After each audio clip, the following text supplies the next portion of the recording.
എല്ലാവർക്കും സുപരിചിതരാണ് യൂട്യൂബ് വഴി പ്രശസ്തരായ പ്രവീണും പ്രണവും.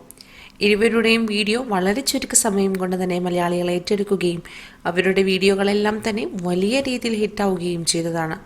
നിമിഷ നേരം കൊണ്ടാണ് മലയാളികളെ അവർ കയ്യിലെടുത്തത്. എപ്പോഴും അവരുടെ കുടുംബത്തിലെ ചെറിയ ചെറിയ സന്തോഷങ്ങൾ സോഷ്യൽ മീഡിയയിലൂടെ പങ്കുവെക്കുകയും അതുപോലെ തന്നെ റീലുകളായും പല വീഡിയോകൾ ഇടുകയും ചെയ്തതോടെ മലയാളി മനസ്സിൽ അവർ പെട്ടെന്ന് ചേക്കേറി. അവരുടെ വീട്ടിലെ വിശേഷങ്ങൾ അറിയാൻ മലയാളികൾ തങ്ങളുടെ വീട്ടിലെ എന്ന പോലെ ആഗ്രഹിച്ചു. തങ്ങളുടെ കുടുംബാംഗങ്ങളെ പോലെ തന്നെ മലയാളികൾ ഓരോരുത്തരും അവരെ സ്നേഹിച്ചു. ഇപ്പോഴിതാ അവരുടെ കുടുംബത്തിൽ നടന്ന ചെറിയ ഒരു പ്രശ്നം അത് വലിയ രീതിയിൽ ഇപ്പോൾ പുറത്തേക്ക് വന്നിരിക്കുകയാണ്. അവർ തന്നെയാണ് യൂട്യൂബിലൂടെ ഈ വീഡിയോ എല്ലാം പങ്കുവച്ചിരിക്കുന്നത്. ഇത് മലയാളികളെ വല്ലാതെ വേദനിപ്പിച്ചിരിക്കുന്നു. തങ്ങളുടെ കുടുംബം പോലെ കരുതിയിരുന്ന രണ്ടുപേർ അടിച്ചു പിരിയുമ്പോൾ എന്തായാലും ആർക്കായാലും വിഷമം തോന്നില്ലേ? അങ്ങനെ നമുക്കും തോന്നും.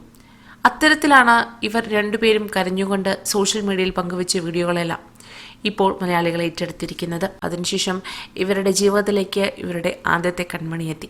എന്നാൽ ആദ്യത്തെ കൺമണി വന്നതിന് ശേഷം കുടുംബമായി ഒരുമിച്ചുള്ള വീഡിയോകളൊന്നും കാണാതെയായി. അതോടെ പലരും ചോദ്യം തുടങ്ങി, എന്താണ് സംഭവിച്ചത്? കൊച്ചു എവിടെ? അമ്മ എവിടെ? അച്ഛൻ എവിടെ? എന്നുള്ള ചോദ്യങ്ങൾ ഇവരെ വല്ലാതെ പിന്തുടർന്നുകൊണ്ടേയിരുന്നു. ഒടുവിൽ അതിന് മറുപടി എന്നോണം പ്രവീൺ തന്നെ തൻ്റെ യൂട്യൂബ് ചാനലിലൂടെ പല കാര്യങ്ങളും പങ്കുവച്ചു. തനിക്ക് അഡ്രസ്സ് ഇല്ലാത്തവനാണെന്നും തൻ്റെ കുഞ്ഞിന് അഡ്രസ്സ് ഇല്ല എന്നും അത്തരത്തിൽ പല വാക്കുകളും പറഞ്ഞു. ഇതോടെ ഇതിന് പ്രതികരണവുമായി പ്രണവും രംഗത്തെത്തി. ഇത് വലിയ രീതിയിലുള്ള വഴക്കുകളിലേക്ക് കലാശിച്ചിരിക്കുകയാണ്. ഒടുവിൽ വീണ്ടും ഒരു ന്യായീകരണവുമായി എത്തുകയും ചെയ്തു കഴിഞ്ഞ ദിവസം പ്രവീൺ. എന്നാൽ ഇതിനൊക്കെ പറയാനുള്ള ഒരു മറുപടി എന്നത്, ഇത് നിങ്ങളുടെ കുടുംബകാര്യമാണ്. ദയവ് ചെയ്ത് ഇത് നിങ്ങൾ പരസ്പരം പറഞ്ഞു തീർക്കുക. നാട്ടുകാരുടെ മുൻപിൽ നിങ്ങളിത് തുറന്നു കാണിക്കുമ്പോൾ നിങ്ങളെ അറിയാത്തവർ പോലും ചീത്ത വിളിച്ചു പോകും. നിങ്ങളുടെ യഥാർത്ഥ പ്രശ്നങ്ങൾ അറിയാത്തവർ, നിങ്ങളെ യഥാർത്ഥമായി അറിയാത്തവർ, നിങ്ങളുടെ മനസ്സിലെ ചിന്തകളെ അറിയാത്തവർ, അങ്ങനെ പലരും വന്ന് നിങ്ങളെ വളരെ മോശം വാക്കുകളിലൂടെ കമൻറ്റുകൾ ചെയ്യുമ്പോൾ സത്യത്തിൽ വേദനിക്കുന്നത് നിങ്ങൾക്ക് തന്നെയാണ്. പ്രവീണിനോട് പറയാനുള്ളത് ഇതാണ്. താങ്കളുടെ അച്ഛനെയും അമ്മയും അനുജനെയുമാണ് മറ്റുള്ളവർക്ക് കീറി വലിക്കാൻ താങ്കൾ ഇട്ടുകൊടുത്തിരിക്കുന്നത്. പലരും കമൻറ്റുകളിലൂടെ വളരെ മോശം വാക്കുകളാലാണ് ആ അച്ഛനെയും അമ്മയെയും അനുജനെയും എല്ലാം പറയുന്നത്. ഇത് കാണുമ്പോൾ താങ്കൾക്ക് സന്തോഷമാണോ തോന്നുന്നത്? ഒരു വീട്ടിൽ നിന്ന് ഒരു കുടുംബമായാൽ മാറി താമസിക്കുന്നത് തെറ്റല്ല, എന്നാൽ അത് സന്തോഷത്തോടെ ആയിരിക്കണം. എപ്പോഴും എന്തെങ്കിലും ഒരു സ്വരച്ചേർച്ച തോന്നിക്കഴിഞ്ഞാൽ അത് പറഞ്ഞു തീർത്തതിന് ശേഷം അവിടെ ഇനി തുടരാൻ കഴിയില്ല എങ്കിൽ അതിന് മാറി താമസിക്കുക തന്നെ വേണം. അതില്ല എന്ന് പറയുന്നില്ല. വിവാഹം കഴിഞ്ഞാൽ ഭാര്യയ്ക്ക് ഭർത്താവ് എപ്പോഴും സപ്പോർട്ട് ചെയ്യുക തന്നെ വേണം.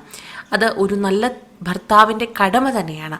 എന്നാൽ അതിൻ്റെ പേരിൽ മറ്റുള്ളവരെ ചവിട്ടിത്താഴ്ക്കുകയും അവരെ വളരെ മോശമായി ചിത്രീകരിക്കുകയും ചെയ്യുന്നത് ശരിയെന്ന് ഞാൻ കരുതുന്നില്ല. അച്ഛനും അമ്മയും എന്തെങ്കിലുമൊക്കെ മക്കളെ പറഞ്ഞെന്ന് വരും. അതുപോലെ തന്നെ അനുജനും ചേട്ടനും തമ്മിൽ എന്തെങ്കിലും സ്വരച്ചേർച്ചകൾ കാണും. ഇതൊക്കെ എല്ലാ കുടുംബങ്ങളിലും നടക്കുന്ന കാര്യമാണ്. എന്നാൽ അതൊക്കെ ഈ സോഷ്യൽ മീഡിയ വഴി പങ്കുവെക്കപ്പെടുമ്പോൾ നിങ്ങളുടെ കുടുംബത്തിൻ്റെ നല്ല പേര് തന്നെയാണ് ഇല്ലാതെയാവുന്നത്. അത് ഒരിക്കലും നിങ്ങൾക്ക് നല്ലതായി ഭവിക്കുകയില്ല. നിങ്ങളെ മോശമായി മറ്റുള്ളവർ ചിത്രീകരിക്കുക തന്നെ ചെയ്യും. ഒരുപക്ഷെ കുറച്ചു പേരെങ്കിലും നിങ്ങൾക്കെതിരായി തിരിയും. മറ്റവർക്ക് ഒരുപാട് ചീത്ത കേൾക്കേണ്ടി വരും. അതുപോലെ തന്നെ പ്രണവിനോടും പറയാനുള്ളത്, ചേട്ടനുമായി പ്രശ്നമുള്ളത് ചേട്ടനുമായി പറഞ്ഞു തീർക്കണം. അത് സോഷ്യൽ മീഡിയയിലൂടെ വന്ന് കരഞ്ഞു കാണിച്ച് നിങ്ങളുടെ വില നിങ്ങൾ തന്നെ ഇല്ലാതാക്കുകയല്ല വേണ്ടത്. ഇവിടെ നാണം കെടുന്നത് നിങ്ങൾ തന്നെയാണ്. മറ്റുള്ളവർക്ക് നിങ്ങളെപ്പറ്റി പറയാനുള്ള ഒരു അവസരം നിങ്ങളായി ഒരുക്കി കൊടുക്കുന്നു. നിങ്ങൾക്ക് ഇതുവഴി പണം കിട്ടും, സത്യമാണ്. ആ പണം കിട്ടിയതുകൊണ്ട് മാത്രം കാര്യമില്ല. ചില കാര്യങ്ങളിൽ പണത്തേക്കാൾ വലുത് ചില ആത്മബന്ധങ്ങൾ തന്നെയാണ്. അത് നമ്മുടെ ജീവിതത്തിൽ എന്നും കാത്തു സൂക്ഷിക്കേണ്ടവയുമാണ്. നമ്മുടെ ജീവിതത്തിൽ നമ്മുടെ കുടുംബങ്ങളിൽ ചില രഹസ്യ സ്വഭാവങ്ങളുണ്ട്. അത് നമ്മൾ അറിയേണ്ട, നമ്മുടെ കുടുംബത്തിൻ്റെ അടിത്തറയെ തകർക്കുന്ന ചില രഹസ്യങ്ങൾ. അത് നമുക്കുള്ളിൽ തന്നെ ഇരുന്ന് നമ്മുടെ കുടുംബത്തിൽ ഒരുമിച്ചിരുന്ന് അച്ഛനും അമ്മയും മക്കളുമെല്ലാം ചേർന്നിരുന്ന് അതിനൊരു പരിഹാരം കാണുക എന്നതാണ് യഥാർത്ഥത്തിൽ ഒരു നല്ല കുടുംബത്തിൽ നടക്കേണ്ട രീതി എന്നാണ് എനിക്ക് മനസ്സിലാവുന്നത്.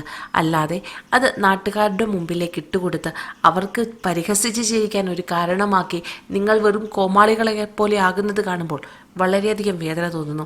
മലയാളികൾ ഒരുപാട് സ്നേഹിച്ച ഒരു കുടുംബമാണ് നിങ്ങളുടേത്. നിങ്ങളെ എത്രത്തോളം അവർ ആരാധിച്ചിരുന്നു എന്ന് നിങ്ങൾ കണ്ടതാണ്. നിങ്ങളുടെ ഓരോ വീഡിയോകൾക്കായി കാത്തിരുന്ന നിരവധി പ്രേക്ഷകർ നിങ്ങൾക്ക് മുൻപിലുണ്ട്.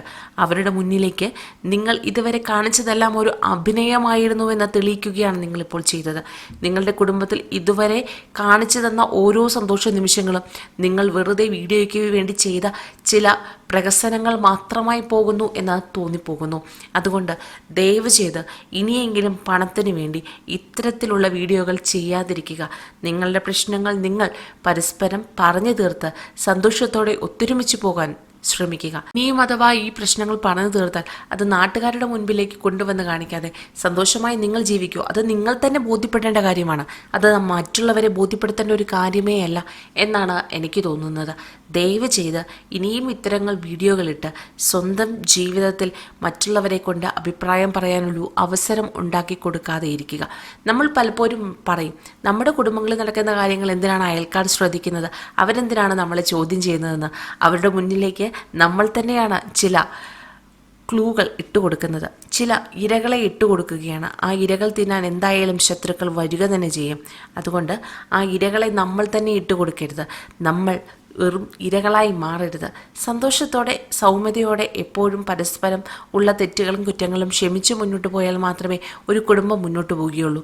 പ്രവീൺ ഇപ്പോൾ ഒരു കുഞ്ഞിനെ വളർത്തിക്കൊണ്ടുവരുന്നു. അവൻ്റെ ഭാവിയിൽ അവൻ ഇങ്ങനെ ചെയ്താൽ നിന്റെ മനസ്സ് എത്രത്തോളം വേദനിക്കുമെന്ന് സ്വയം ഒന്ന് ചിന്തിച്ചു നോക്കുക. നമ്മൾ മക്കളെ വളർത്തുമ്പോൾ ആ മക്കളും നമ്മളെ കണ്ടാണ് വളരുന്നത്. നമ്മുടെ മാതാപിതാക്കളെ നമ്മൾ ട്രീറ്റ് ചെയ്യുന്നത് എങ്ങനെയാണോ അതുപോലെ തന്നെയായിരിക്കും നമ്മുടെ മക്കൾ നമ്മളെയും ട്രീറ്റ് ചെയ്യുക. അതെപ്പോഴും സ്ഥിരമായി നമ്മൾ കാണുന്ന കാഴ്ച തന്നെയാണ്. നമ്മുടെ പ്രവൃത്തികൾക്കുള്ള കർമ്മഫലം നമ്മൾ തന്നെ അനുഭവിച്ചേ മതിയാകൂ. അതുകൊണ്ട് ദയവ് ചെയ്ത് നമുക്ക് ജനിക്കുന്ന കുട്ടികൾക്ക് നമ്മൾ മാതൃക കാണിച്ചു കൊടുക്കുക തന്നെ വേണം.